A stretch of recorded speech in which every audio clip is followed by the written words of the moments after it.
साथियों जय हिंद। आज हम हैं उत्तर प्रदेश के बहराइच में और बहराइच में आपको दिखा दें शक्तिपीठ श्री देवी महामदा समय धाम तीर्थ पे हैं। और आपकी जानकारी के लिए बता दें हम यहाँ आए हुए हैं वीडियो रिकॉर्ड करने, और वीडियो इस प्रकार रिकॉर्ड करने आए हुए हैं।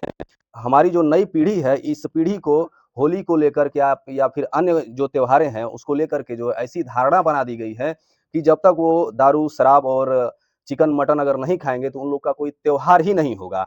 हम इसी पर जो है बाबा जी से कुछ चर्चा करेंगे, और कितने बजे से कितने बजे तक है ये भी पूछा जाएगा, और सुनने में आ रहा है कि ग्रहण भी है, उस पर भी चर्चा होगी। बाबा जी प्रणाम। जी, कल्याण हो। आपका शुभ नाम? जी, शुभ नाम महंत नारायण मुनि है। अच्छा। पंचायती अखाड़ा बड़ा उदासीन निर्वाण के शिष्य हैं हम। अच्छा। उत्तर पंगत से हैं अच्छा। और महामदा समय माता मंदिर के सेवक हैं।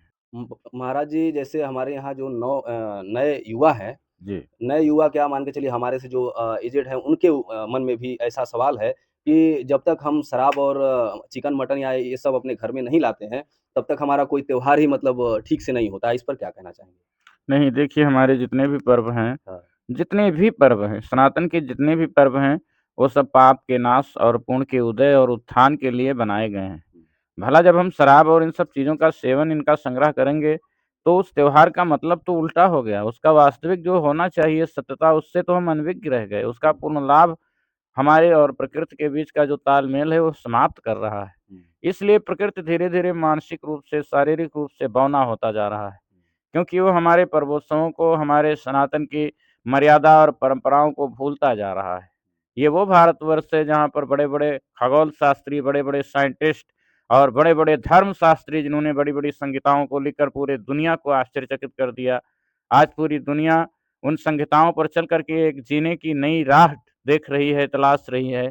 ये वही भारत है जहाँ पर आज की नई सोच उस परंपरा को समाप्त किए दे रही है, जो हमारे सनातन के अनुरूप है। आप होली को ही ले लो। होली हमारे पाप के विनाश और पुण्य के उत्थान के लिए मनाई जाती है।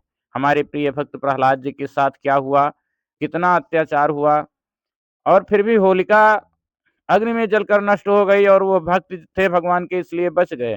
तो इस प्रकार पाप पर पुण्य की एक विजय और सौहार्द का एक बहुत बड़ा प्रतीक हमारे पूरे वर्ष में एक पर्व ऐसा है होली, जो सौहार्द के रूप में मनाया जाता है। हम पूरे वर्ष अपने हृदय में जो भी राग, द्वेष, छल, कपट रखते हैं, उनको होली में मिल कर के समाप्त कर देते हैं। आज हम देखते हैं कि अगर पूरे वर्ष हम ठीक-ठाक रहे, कहीं होली के दिन अगर मिल गए, तो ऐसी गाँठ बन गई जो पूरे वर्ष शत्रुता में बदल जाती है।